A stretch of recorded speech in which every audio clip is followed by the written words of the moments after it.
Well guys, I know it's late at night, but I think I just finished canning the last of the tomatoes for this season. I'm sure we'll get a handful more tomatoes from the garden, but I think I'm done canning.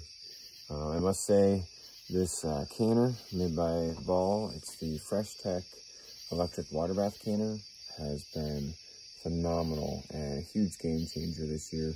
We've been able to do all our canning outside. It's electric, so we can just run an extension cord and do all the canning outside. All the steam, all the heat stays outside, doesn't heat up our house in the middle of summer. It's been great.